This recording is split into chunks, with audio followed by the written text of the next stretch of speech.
Imaginen por un momento una escena que parece sacada de una película apocalíptica. Estamos en el corazón del desierto de Sonora, donde el sol no brilla, sino que castiga, y donde el horizonte se desdibuja bajo un calor que hace que el asfalto parezca líquido. A los costados de la carretera, como carcasas de ballenas encalladas en un mar de arena, descansan los restos de los otrora orgullosos gigantes americanos. Enormes Cadillacs, Buicks de cromo reluciente y Chevrolets de motores descomunales yacen con los capós abiertos, rindiéndose ante la furia del clima. Sus radiadores han estallado, escupiendo nubes de vapor que se disipan en el aire seco, dejando a sus dueños varados en medio de la nada. Y entonces, de la nada, un sonido rompe el silencio sepulcral del desierto. No es el rugido de una bestia, sino un repiqueteo rítmico, constante, casi alegre, que suena como una vieja máquina de coser trabajando a toda marcha. Entre el espejismo del calor aparece una silueta redonda, pequeña, casi ridícula en comparación con los monstruos de acero que acaban de morir. No tiene una parrilla frontal imponente, no tiene aletas cromadas que corten el viento. Parece un juguete perdido o un visitante de otro planeta. Pero mientras los gigantes se hunden en el olvido, este pequeño ser de metal sigue avanzando. No hierve, no se detiene, no se rinde. Cruza la frontera entre lo mecánico y lo espiritual, subiendo las pendientes de la Sierra Madre con una terquedad que desafía toda lógica. Ese es el momento exacto en que México se dio cuenta de que no estaba ante un simple coche, sino ante su nuevo mejor amigo.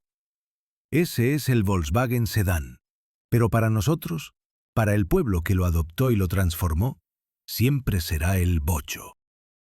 Para entender cómo este artefacto alemán, nacido en las sombras de la preguerra europea, se convirtió en el caparazón de acero del alma mexicana, debemos retroceder a una época donde México era un archipiélago de comunidades aisladas por montañas infranqueables y desiertos hostiles.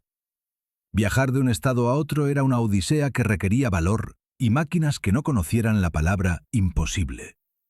El país necesitaba una columna vertebral, pero no una de cristal, sino una de hierro que pudiera repararse en medio de la selva con un trozo de alambre y una piedra. Todo comenzó con un choque cultural que nadie vio venir. Hecho número 1. El aterrizaje en Chapultepec. Era el año 1954. La Ciudad de México, una metrópoli que empezaba a estirarse hacia el cielo con sueños de modernidad, fue la sede de la exposición Alemania y su industria.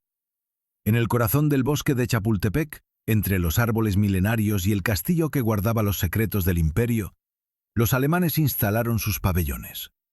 Traían máquinas, herramientas, avances químicos y óptica de precisión. Pero en un rincón, discretos y extraños, estaban ellos, 7 pequeños automóviles de formas curvas, con motores traseros y ventanas diminutas. Los mexicanos de la época, acostumbrados al lujo ostentoso de Detroit, se acercaban a tocarlos con una mezcla de burla y curiosidad. Los llamaban huevitos o cucarachas. Nadie imaginaba que esos 7 ejemplares eran las semillas de una revolución que sembraría millones de unidades por todo el territorio nacional. Esos 7 primeros bochos se vendieron en cuestión de horas, no como coches de lujo, sino como promesas de libertad. Pero, ¿qué tenía este alienígena que los demás no? La respuesta no estaba en su estética, sino en su filosofía radical de ingeniería. Hecho número 2. El milagro del aire. México es un país de extremos. Puedes estar a nivel del mar en Veracruz con una humedad que pudre el metal y 4 horas después encontrarte a 3.000 metros de altura, donde el aire es tan fino que los motores convencionales se ahogan. En los años 50, los coches sufrían por el sistema de refrigeración. Las mangueras se pudrían, los radiadores se tapaban con el sarro del agua mexicana y el líquido refrigerante era un lujo.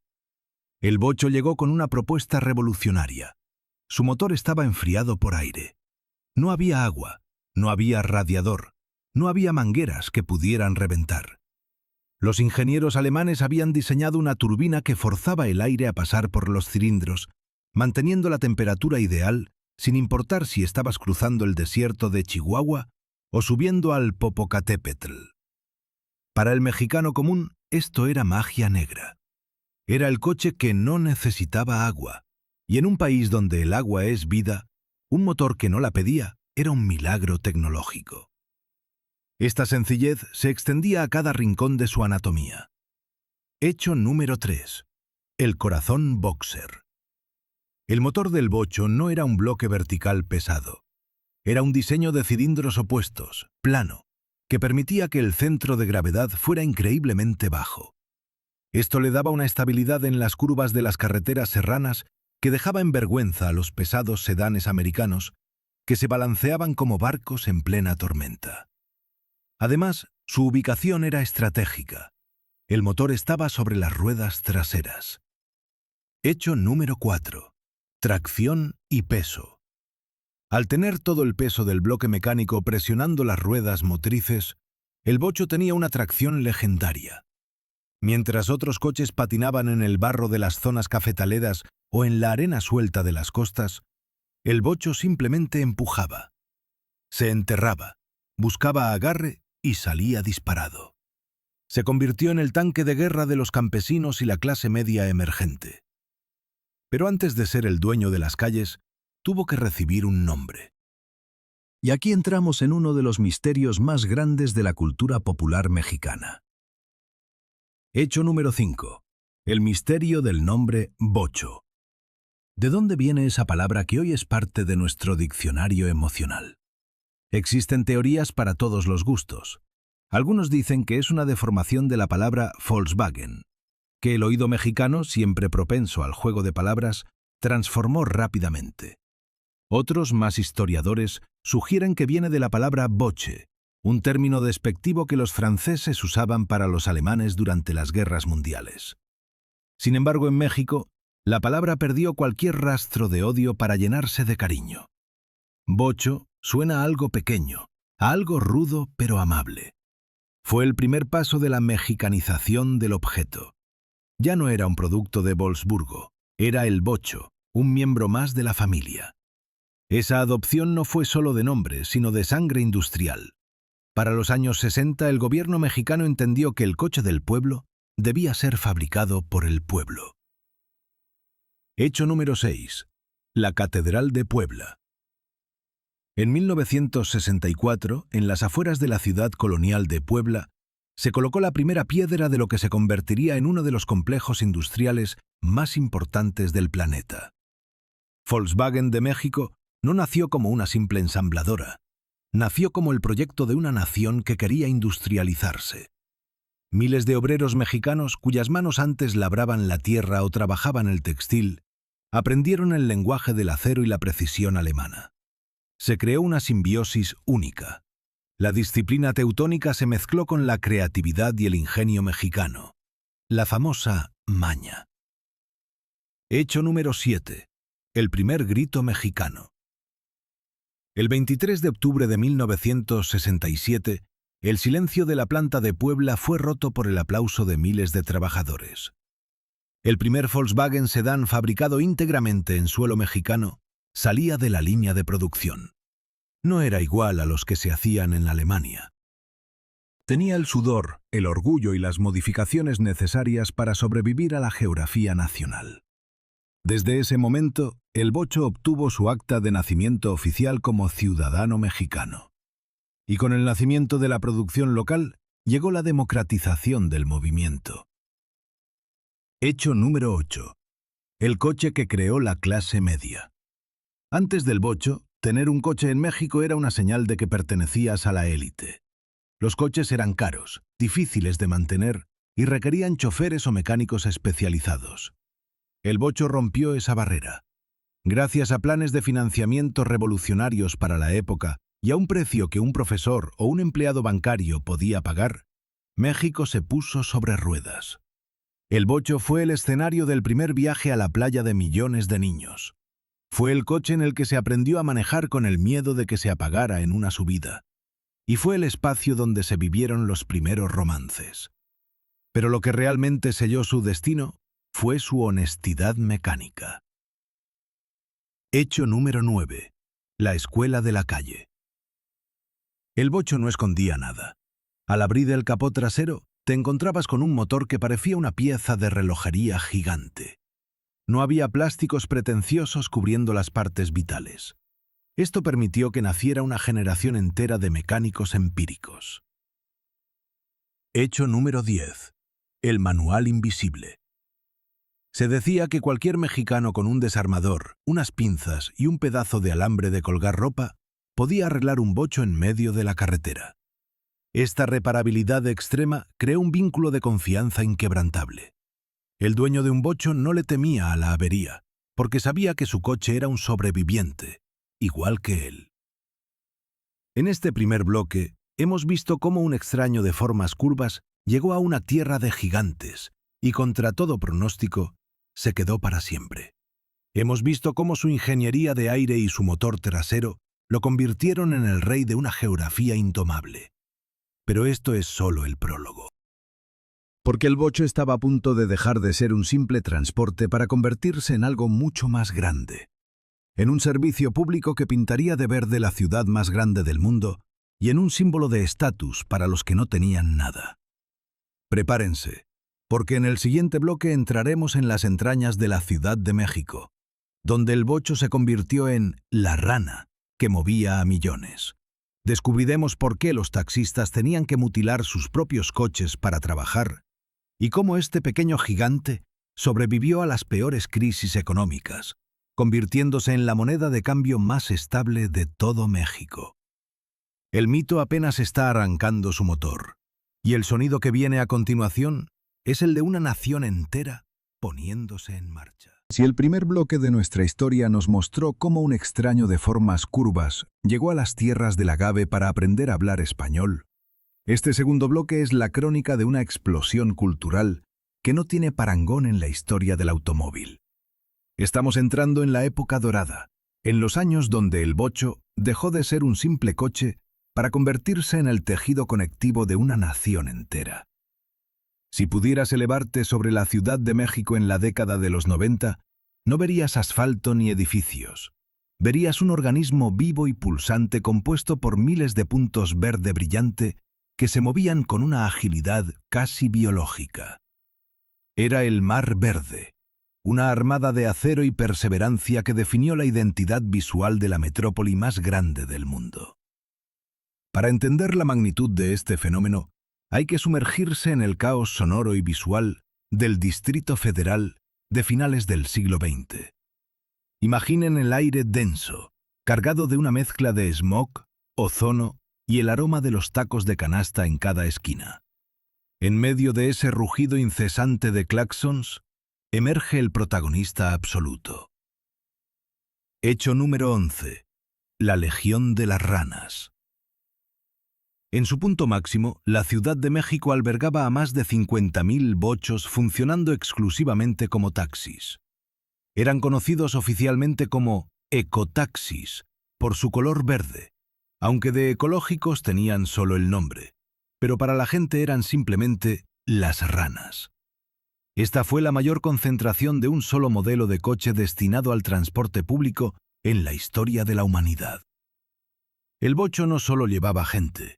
El bocho movía la economía, los sueños y las urgencias de 20 millones de personas. Pero ser taxista en un bocho no era una profesión, era un arte marcial.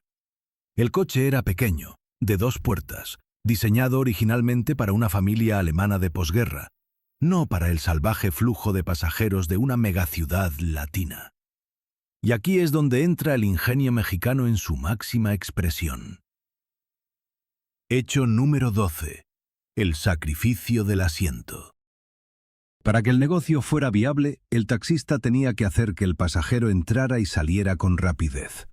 La solución: mutilar el coche. Casi todos los bochos taxi de la época circulaban sin el asiento del copiloto. Al quitarlo, se creaba un espacio cavernoso donde el pasajero podía entrar casi caminando y estirar las piernas como si estuviera en una limusina de lujo, mientras sus maletas o el mandado del súper ocupaban el hueco donde debería haber ido un asiento. Era una oficina móvil, ruda y austera, pero increíblemente eficiente. Dentro de esa cabina, el bocho guardaba uno de sus secretos más nostálgicos. Hecho número 13. La ratonera. Detrás del asiento trasero, justo encima del rugido del motor, existía un pequeño compartimento que en otros países se usaba para herramientas o maletas pequeñas. En México, ese lugar se bautizó como la ratonera.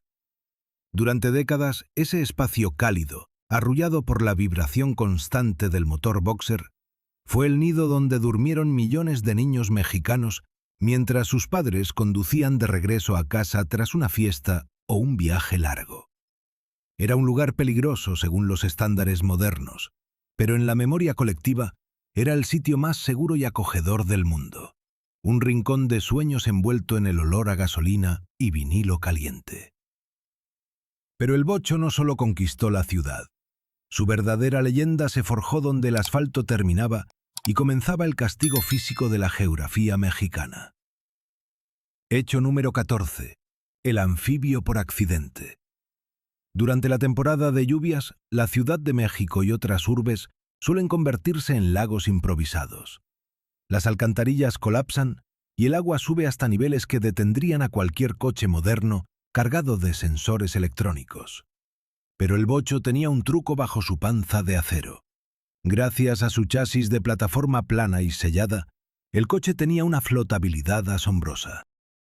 Muchos recordamos haber visto bochos cruzando avenidas inundadas donde el agua llegaba casi a las ventanas, mientras otros coches flotaban a la deriva.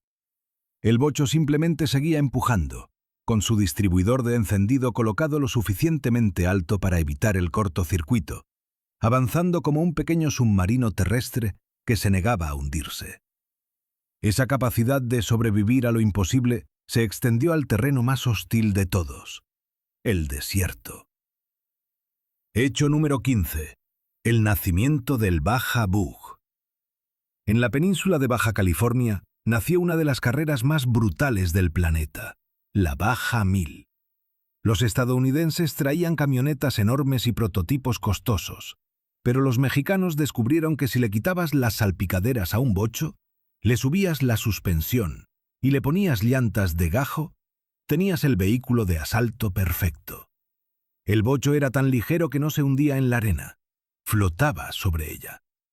Así nació el culto al Baja Bug, una transformación estética y mecánica que demostró que el ADN del bocho era el de un guerrero espartano capaz de saltar dunas y resistir el polvo abrasador sin quejarse. Sin embargo, nada de esto hubiera sido posible sin la infraestructura humana que se creó a su alrededor. Hecho número 16. La democracia de las refacciones. En México, el bocho no necesitaba agencias lujosas ni servicios oficiales costosos. El bocho se mantenía vivo en la calle. Llegó un punto en que podías comprar una banda del alternador o unas bujías en la misma miscelánea donde comprabas la leche y las tortillas. Las piezas eran tan baratas y universales que cualquier persona con un mínimo de curiosidad podía aprender a hacerle la afinación a su coche en la banqueta un domingo por la mañana. Esto creó una independencia mecánica que ninguna otra marca ha podido replicar. El bocho no te hacía esclavo del taller, te hacía dueño de tu propia máquina. Esa facilidad de reparación dio lugar a una figura mítica en los barrios mexicanos. Hecho número 17. El maestro mecánico de banqueta. En cada cuadra de cada colonia popular había un hombre que conocía al bocho por el olor y el sonido. «Ese cascabeleo son las punterías, mijo», decían con solo escuchar el motor pasar a 2 cuadras de distancia. Estos maestros podían bajar el motor de un bocho en menos de 20 minutos, repararlo con piezas usadas y volverlo a subir antes de que terminara el partido de fútbol. El bocho no tenía secretos para el pueblo. Su ingeniería era honesta, expuesta, casi pedagógica. Aprender mecánica en un bocho era como aprender a leer con un libro que te quiere. Siempre te daba una oportunidad más. Pero hay un hecho que define la resistencia física de este coche por encima de todos. Hecho número 18. La capacidad elástica. Oficialmente, el bocho era para 5 personas, pero en la práctica, el espacio interior del bocho era un desafío a las leyes de la física. Existen relatos documentados de familias enteras, incluyendo tíos, abuelos y hasta animales de granja, viajando dentro de un solo coche. En el campo, el bocho sirvió como ambulancia improvisada, como transporte escolar y como vehículo de carga para bultos de café o maíz. Su suspensión de barras de torsión, aunque ruda, era prácticamente indestructible. Podías cargar el coche hasta que las ruedas traseras se abrieran como las patas de un pato, y el bocho seguía avanzando, fiel, hacia su destino. Hecho número 19. El coche de la rebelión y el estudio. En los años 60 y 70, el bocho se convirtió en el transporte predilecto de los estudiantes universitarios. Mientras las autoridades veían los grandes coches negros como símbolos de opresión, el bocho era el vehículo de la juventud, de las ideas frescas y del cambio. Lleno de calcomanías, con el radio sintonizado en las estaciones de rock que empezaban a emerger, el bocho fue el testigo silencioso de las asambleas estudiantiles y de los primeros movimientos que buscaban democratizar el país. Llegando al final de este bloque, debemos entender que para los años 80, el bocho ya no era solo una herramienta, era un amuleto. Hecho número 20. El motor de la supervivencia. En las crisis económicas más profundas que azotaron a México, cuando el peso se desplomaba y la inflación devoraba los ahorros, el bocho se mantenía como la única moneda estable. Siempre había alguien dispuesto a comprar un bocho, siempre había alguien que podía arreglarlo y siempre había una pieza barata disponible. Era el refugio del capital del hombre común. Tener un bocho era tener la seguridad de que, sin importar qué tan mal estuviera la economía, siempre podrías llegar a tu trabajo o llevar a tu familia a algún lugar. Hemos recorrido los años de gloria, los años donde el verde de los taxis inundó nuestra retina y el sonido del motor boxer se convirtió en el arrullo de una generación en la ratonera. Pero todo imperio tiene un cenit y un inevitable ocaso. En el próximo bloque descubriremos por qué el bocho mexicano llegó a ser considerado el de mejor calidad en todo el mundo, superando incluso a los estándares alemanes. Veremos cómo la planta de Puebla se convirtió en la última trinchera de la producción mundial, y conoceremos las ediciones especiales que hoy los coleccionistas buscan como si fueran tesoros arqueológicos. El final se acerca, pero antes de que las luces se apaguen, el bocho nos daría su versión más refinada, más pura y más dolorosa. Prepárense para conocer la cúspide de la ingeniería poblana y el inicio de la despedida más larga de la historia. Hemos navegado por el nacimiento de un mito y hemos surcado el mar verde de los taxis que definieron el rostro de una megaciudad. Pero para entender por qué el bocho alcanzó un estatus casi sagrado en México, debemos entrar en el lugar donde el acero cobraba vida, un lugar que con los años se convirtió en la última trinchera de una especie que el resto del mundo ya había dado por extinguida. Estamos entrando en la planta de Volkswagen en Puebla, no como una simple fábrica de coches, sino como el santuario donde la precisión alemana y la pasión mexicana se fundieron para crear algo que superó al diseño original. Mientras en Europa el escarabajo se volvía un recuerdo nostálgico de los años 60, en México el bocho estaba viviendo una metamorfosis técnica que lo llevaría a su forma más pura y, paradójicamente, a su inevitable despedida. En el corazón de esta fábrica, el aire vibraba con un fervor casi religioso. Hecho número 21. La supremacía de Puebla. A finales de los años 70 y principios de los 80, ocurrió algo que hirió el orgullo de Wolfsburgo, pero llenó de gloria a México. Los estándares de calidad de la planta poblana superaron a los de las plantas alemanas. Los ingenieros teutones, conocidos por su rigidez, observaban con asombro cómo los trabajadores mexicanos no solo armaban los coches, sino que los perfeccionaban. El bocho mexicano era más rudo, su pintura era más resistente a la corrosión de las costas y sus ajustes mecánicos estaban diseñados para soportar el castigo de caminos que no conocían el orden. México se convirtió en el único lugar del planeta donde el bocho no era una pieza de museo, sino un producto de alta ingeniería en constante evolución. Esta maestría alcanzó un hito histórico que pocos países pueden presumir. Hecho número 22. El hito de los 20 millones. En mayo de 1981, el mundo puso sus ojos en Puebla. De la línea de producción salió el Volkswagen número 20 millones producido a nivel mundial. Era un modelo color plata metálico, una joya que simbolizaba no solo una cifra, sino el hecho de que México era ahora el guardián de la llama. Mientras el mundo se movía hacia coches de plástico y tracción delantera, Puebla seguía forjando el acero de un diseño que se negaba a morir. El bocho era ya un patrimonio de la humanidad custodiado por manos mexicanas. Pero el mercado estaba cambiando, y el bocho tuvo que aprender nuevos trucos para seguir siendo el rey. Aquí es donde nacieron las versiones que hoy son el santo grial de los coleccionistas. Hecho número 23. La explosión de las ediciones especiales. Para mantener vivo el interés, Volkswagen de México lanzó modelos que hoy son leyendas urbanas. ¿Quién no recuerda el bocho jeans? Un modelo que capturó el espíritu de los 70 con tapicería de mezclilla real y remaches de cobre, como si el coche fuera un par de pantalones Levi's con ruedas. O el bocho Fireback, con sus vivos rojos y negros. Pero quizás el más elegante fue el edición 21 millones, o el sedán clásico, con sus rines cromados y colores pasteles que apelaban a la nostalgia de una generación que se negaba a crecer. Estas ediciones no eran solo marketing, eran homenajes a un coche que ya se sentía como parte del mobiliario emocional de cada casa. Sin embargo, debajo de la estética, la ingeniería mexicana intentaba lo imposible: adaptar un diseño de los años 30 a las exigencias del siglo XXI. Hecho número 24. El salto al futuro con la inyección electrónica. En 1993, el bocho dio su paso técnico más audaz.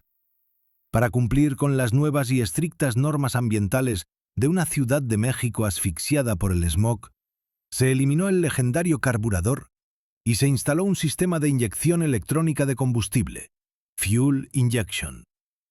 Fue un trasplante de corazón a un veterano de guerra. El motor seguía siendo el mismo bloque de 1.600 centímetros cúbicos, pero ahora era más limpio, más eficiente, y para muchos puristas, un poco más difícil de arreglar en la banqueta. Fue el intento valiente de Volkswagen por rescatar a su hijo predilecto de las garras de la obsolescencia legislativa. Pero mientras la ingeniería luchaba, la cultura elevaba al bocho a la categoría de arte fino. Hecho número 25. El bochol, la joya de la corona. El bocho es el único coche en el mundo que ha servido como lienzo para el arte huichol. Más de 2 millones de chaquiras fueron pegadas a mano sobre la carrocería de un bocho, creando patrones sagrados de venados, peyotes y visiones chamánicas. El bochol no es solo un coche decorado. Es la prueba máxima de que el bocho ya no era un objeto industrial alemán, sino una extensión de la cosmogonía indígena y popular de México. Se convirtió en una pieza de museo que viajó por el mundo, desde el Smithsonian en Washington hasta museos en París, gritando en silencio que México había conquistado al diseño europeo. A pesar de estos triunfos, el mundo moderno empezaba a cerrarle las puertas. El siglo XXI llegó con exigencias que el viejo herrero no podía cumplir, por más que se esforzara. Hecho número 26. La sentencia de seguridad. Las leyes internacionales de seguridad vial empezaron a exigir zonas de deformación programada, bolsas de aire y frenos ABS. El bocho, con su estructura de acero rígido y su columna de dirección que en caso de choque frontal podía actuar como una lanza, ya no encajaba en los estándares de un mundo obsesionado con la protección total. El coche que había sobrevivido a guerras, crisis y desiertos estaba siendo derrotado por un papel firmado en una oficina de regulaciones. A esto se sumó el golpe de gracia para el negocio de los taxis. Hecho número 27. El decreto del fin de la era verde. En el año 2002, el gobierno de la Ciudad de México emitió un decreto que prohibía el uso de coches de 2 puertas como taxis. El objetivo era mejorar la seguridad y el acceso de los pasajeros, pero en la práctica fue la sentencia de muerte para el mar verde. Miles de taxistas tuvieron que decir adiós a sus compañeros de décadas para comprar coches modernos, desechables y sin alma. Las calles empezaron a perder su color característico y el silencio de los motores modernos empezó a sustituir al rítmico traqueteo del bocho. Hecho número 28. El anuncio que rompió el corazón de México. En mayo de 2003, Volkswagen de México hizo el anuncio que todos temían pero nadie quería creer. La producción del Volkswagen Sedán llegaría a su fin definitivo el 30 de julio de ese mismo año. Fue un luto nacional anticipado. La noticia ocupó las primeras planas de los periódicos y los noticieros le dedicaron espacios estelares. No se estaba cerrando una línea de producción. Se estaba terminando un capítulo de la historia del país.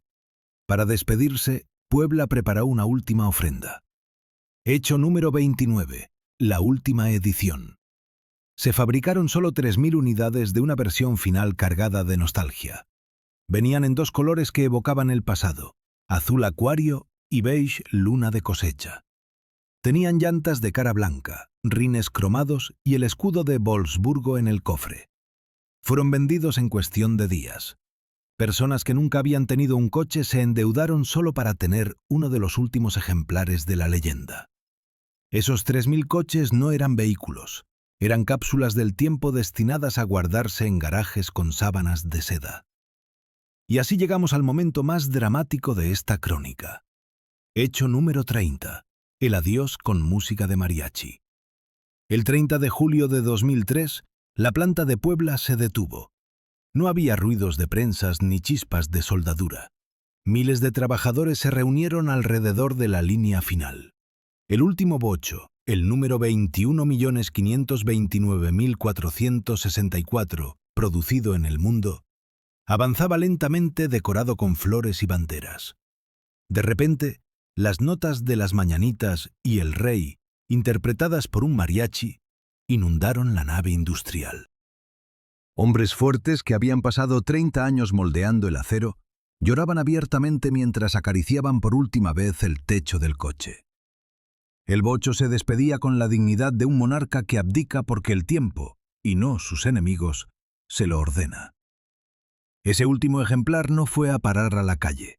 Cruzó el Atlántico para descansar en el Museo de Volkswagen en Alemania, como un recordatorio eterno de que cuando Wolfsburgo se rindió, Puebla siguió adelante por un cuarto de siglo más. El bocho murió en México para volverse inmortal en la memoria. Hoy, cuando escuchamos ese sonido característico a lo lejos, no podemos evitar sonreír. El bocho sigue ahí, en los callejones de Taxco, en las playas de Sayulita y en los garajes de los entusiastas que se niegan a dejarlo ir.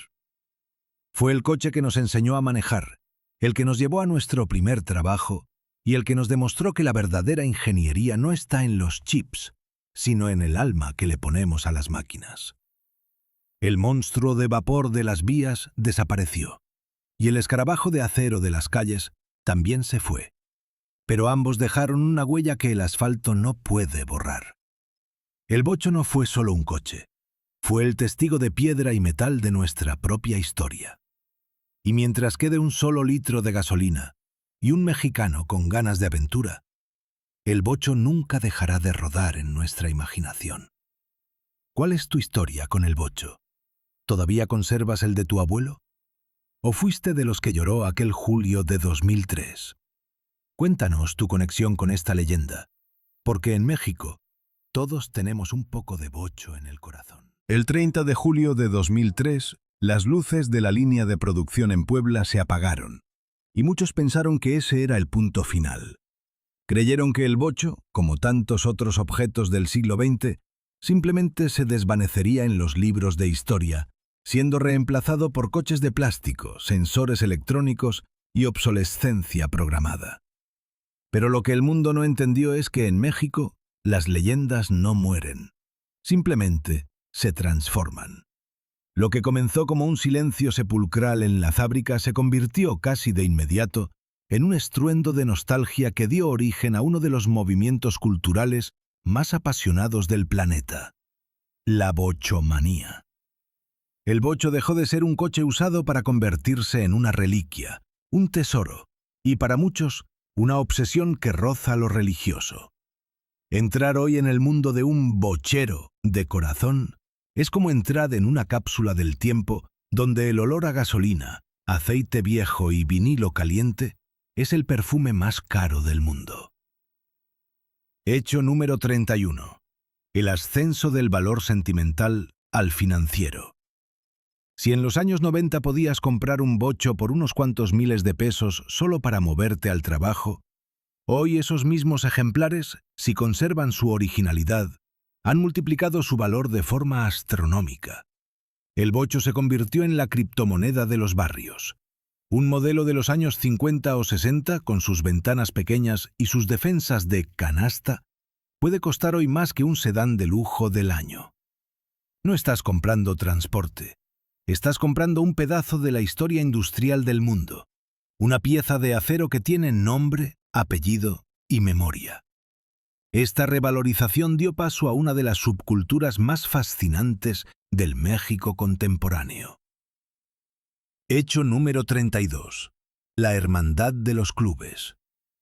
En cada rincón del país, desde la frontera norte hasta la selva de Yucatán, existen cientos de clubes dedicados exclusivamente al bocho. Estos grupos no son solo reuniones de entusiastas, son redes de apoyo social. Si un miembro del club se queda varado a mitad de la carretera a las 3 de la mañana, no llama a una grúa, llama a su club. En cuestión de minutos, aparecerán otros 3 o 4 bochos con herramientas, refacciones y café. Esta solidaridad mecánica es algo que ninguna otra marca de coches ha logrado generar. El bocho unió a personas de diferentes clases sociales. El empresario millonario que restaura un modelo Split Window de 1952 se sienta a comer tacos con el mecánico que mantiene vivo su modelo 94. Frente al motor boxer, todos son iguales. Pero, ¿qué es lo que buscan estos coleccionistas con tanto ahínco? La respuesta está en los detalles que el ojo común no ve. Hecho número 33. La cacería de la pieza original. Para un bochero de verdad, no basta con que el coche camine. El desafío es que cada tornillo sea el correcto. Existe un mercado negro y de pulgas, como el famoso Bazar de la Carcacha, o las refaccionarias antiguas de la colonia Doctores, donde se libran batallas por una calavera original de cristal, un cenicero de baquelita o un radio de bulbos que todavía sintonice la frecuencia AM. La búsqueda de la originalidad se ha vuelto una arqueología urbana. Se cuenta que hay coleccionistas que han viajado miles de kilómetros solo para rescatar un volante original de un bocho que se está pudriendo en un corralón, tratándolo como si fuera una pieza del tesoro de Moctezuma. Dentro de esta cultura han surgido estilos estéticos que definen la personalidad del dueño. Hecho número 34. Del Herman Look al Rat Look. El bocho es el coche más personalizable de la historia. Algunos prefieren el estilo alemán puro, con rines Porsche y motores potenciados que pueden humillar a coches modernos en los semáforos. Otros adoptan el Rat Look, donde mantienen la carrocería oxidada y descascarada por fuera, pero con una mecánica impecable y una suspensión tan baja que el coche parece besar el asfalto. Es la estética de la decadencia elegante. El bocho permite que su dueño se exprese. Es un lienzo de acero que acepta cualquier locura, desde pinturas psicodélicas hasta transformaciones en camionetas de carga o limusinas. Sin embargo, el motor del bocho tiene un legado que va más allá de las 4 ruedas, algo que pocos conocen y que eleva su ingeniería a la categoría de mito.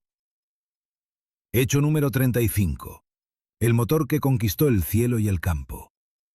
El diseño del motor 1600 enfriado por aire es tan confiable y sencillo que ha sido utilizado para las cosas más inverosímiles. En México y otras partes de América Latina, motores de bocho han sido adaptados para funcionar como generadores de electricidad en pueblos remotos, como bombas de agua para riego agrícola e incluso, aunque suene a locura, como motores para avionetas experimentales. Su relación peso-potencia y su capacidad de funcionar a altas revoluciones sin derretirse lo convirtieron en el motor universal de la supervivencia. Es el corazón mecánico que se niega a dejar de latir, sin importar si está a nivel del suelo o a 3000 pies de altura. Pero esta inmortalidad tiene un enemigo: el paso del tiempo y el descuido. Aquí es donde surge la figura del rescatista. Hecho número 36. El rescate de los olvidados. Hay una tendencia creciente de personas que se dedican a buscar bochos abandonados en graneros, debajo de árboles o en patios traseros llenos de maleza. Estas historias de rescate se han vuelto virales. Ver cómo un motor que no ha encendido en 20 años vuelve a la vida después de limpiar el carburador y cambiar las bujías es lo más cercano a un milagro que un ingeniero puede presenciar. Ese primer estornudo de humo negro, seguido del rítmico traqueteo constante, es el sonido de la resurrección. Cada bocho rescatado es una victoria contra la modernidad desechable. Y es que el bocho tiene una característica táctil que ningún coche moderno posee: un lenguaje sensorial que todos los mexicanos reconocemos. Hecho número 37. El sonido de la seguridad.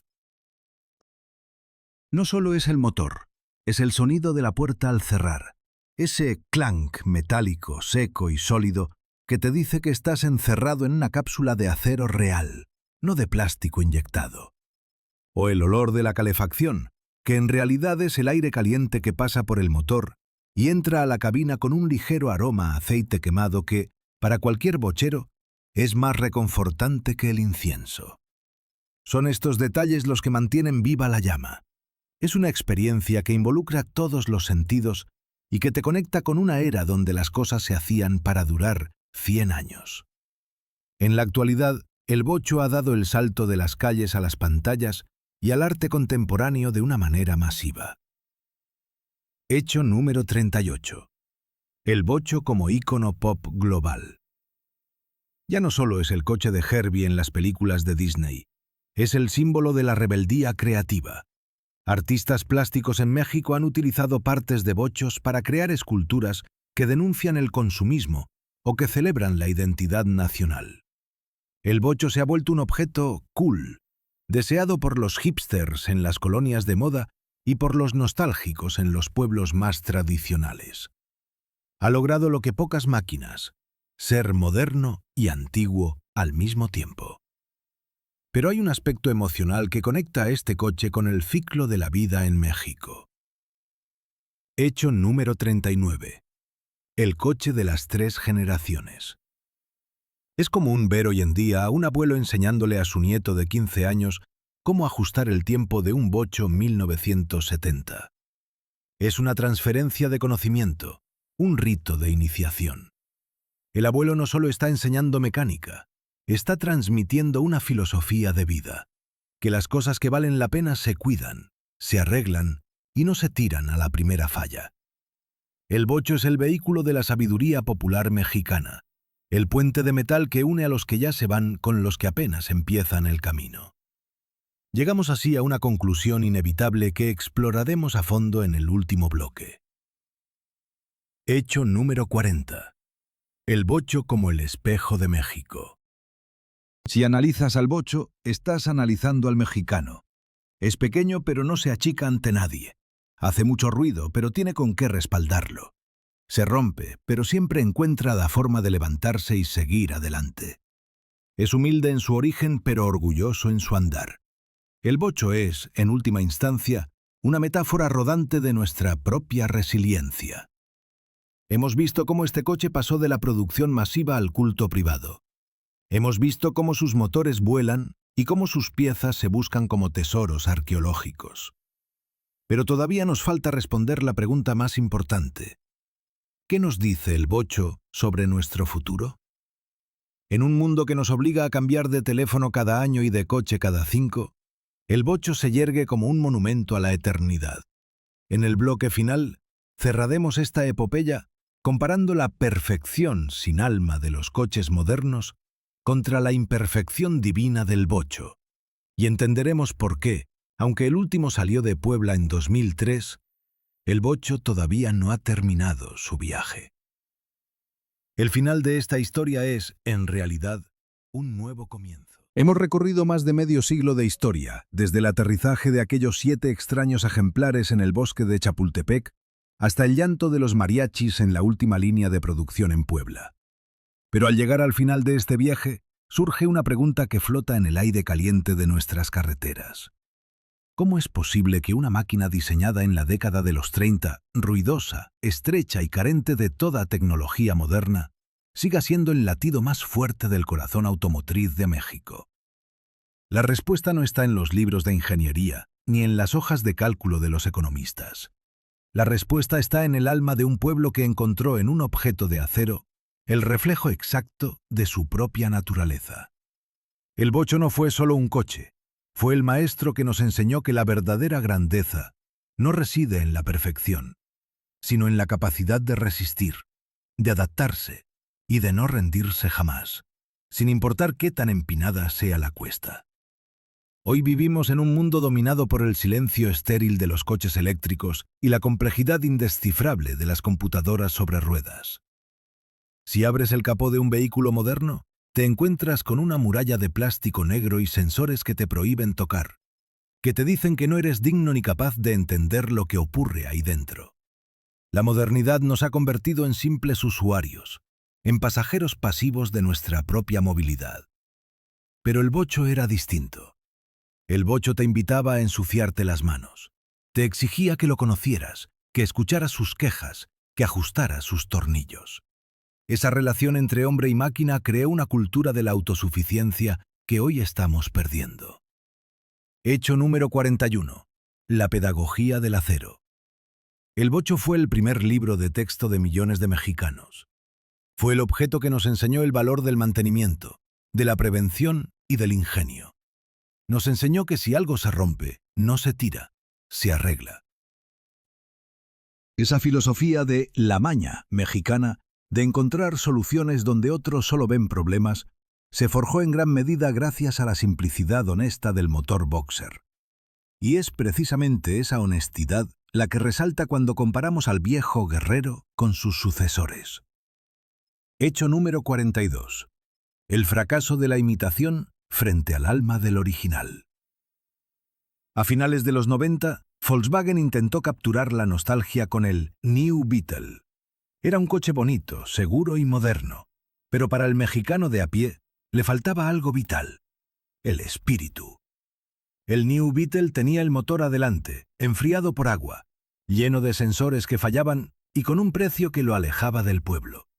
Fue un accesorio de moda, no una herramienta de vida. Mientras el New Beetle pasaba por las calles como un suspiro pasajero, el viejo bocho seguía ahí, trepando cerros en las colonias más bravas de la capital, demostrando que la verdadera esencia no se puede replicar con marketing. Se tiene que ganar con décadas de servicio incondicional. Pero el legado del bocho va mucho más allá de la nostalgia mecánica. Se ha convertido en una resistencia silenciosa contra la obsolescencia programada. Hecho número 43. El monumento a lo permanente. En una era donde los teléfonos se vuelven lentos a los 2 años y los electrodomésticos mueren al terminar la garantía, el bocho se yergue como un recordatorio de que las cosas pueden y deben durar para siempre si se construyen con el propósito correcto. El bocho no fue diseñado para ser reemplazado, fue diseñado para ser heredado. Hay algo profundamente poético en ver a un joven de 20 años conduciendo el mismo coche que su abuelo compró con su primer sueldo en 1974. Es un hilo de acero que une las generaciones, un testigo mudo de los cambios del país, desde el milagro mexicano hasta la era digital. Esta conexión generacional ha creado un fenómeno que solo ocurre con los grandes mitos. Hecho número 44. El bocho como el primer y último refugio. Para muchos, el bocho fue el coche de su primer beso, del primer viaje con amigos, de la mudanza a su primera casa. Pero también es el coche que muchos guardan para el final. Es común escuchar a personas que han tenido coches de lujo, de M's o Mercedes, decir que su sueño de jubilación es recuperar aquel bocho que vendieron hace años. ¿Por qué? Porque el lujo te da estatus, pero el bocho te da identidad.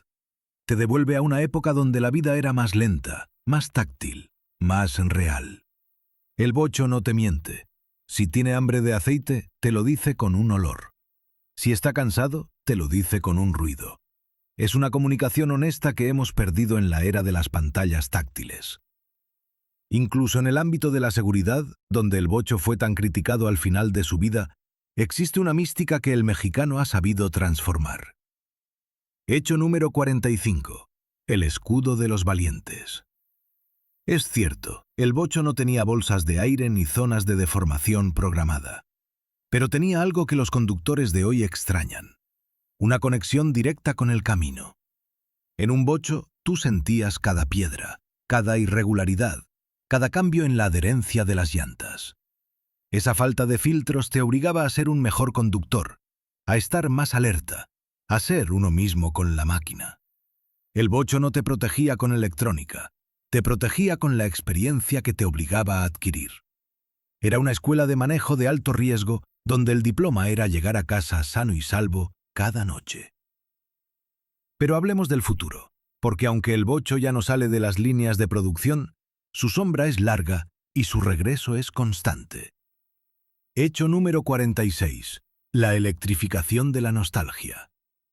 Hoy en día, en talleres especializados de la Ciudad de México y Guadalajara, están haciendo una nueva tendencia: los e-bochos.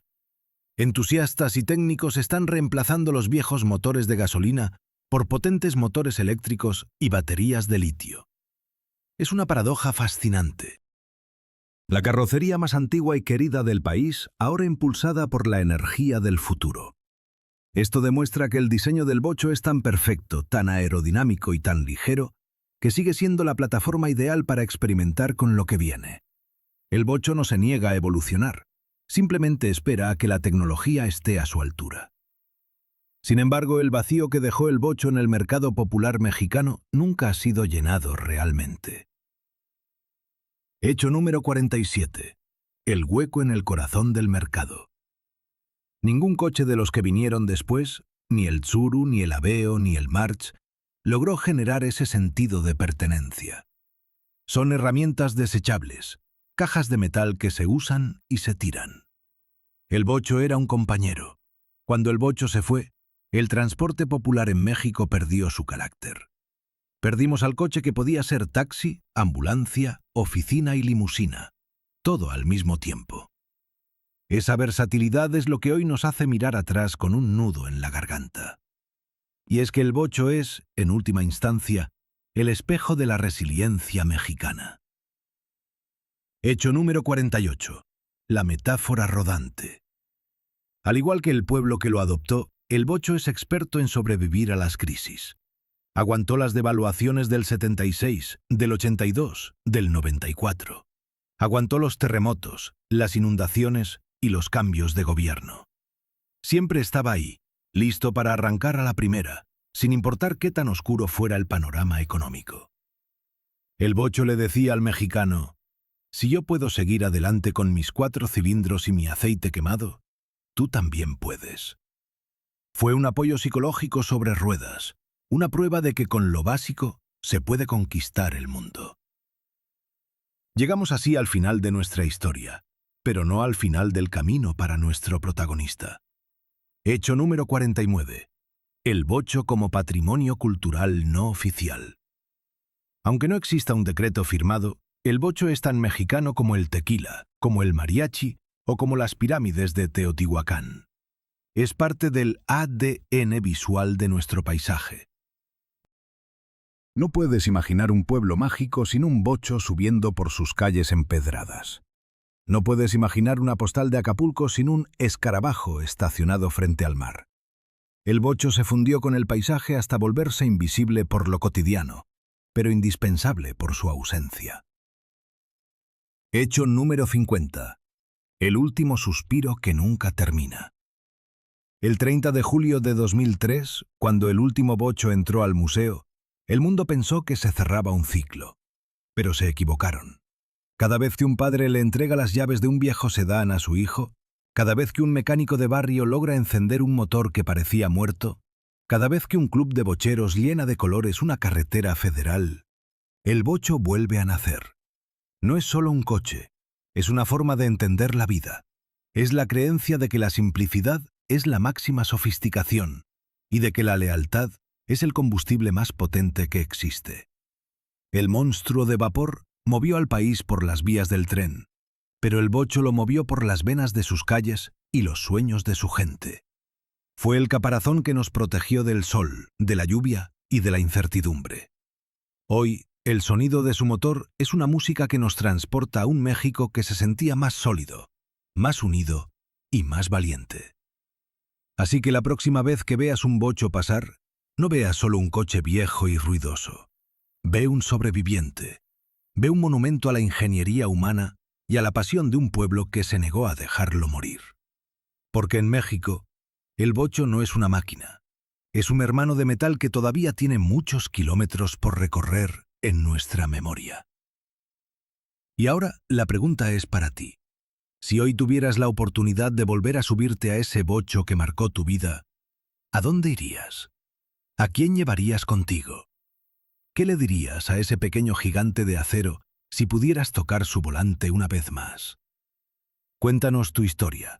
Compártenos esa foto vieja que tienes guardada, porque mientras sigamos contando sus hazañas, el bocho nunca dejará de rodar. Esta fue la historia del rey de las calles, el invencible, el eterno, el único e inigualable, bocho mexicano.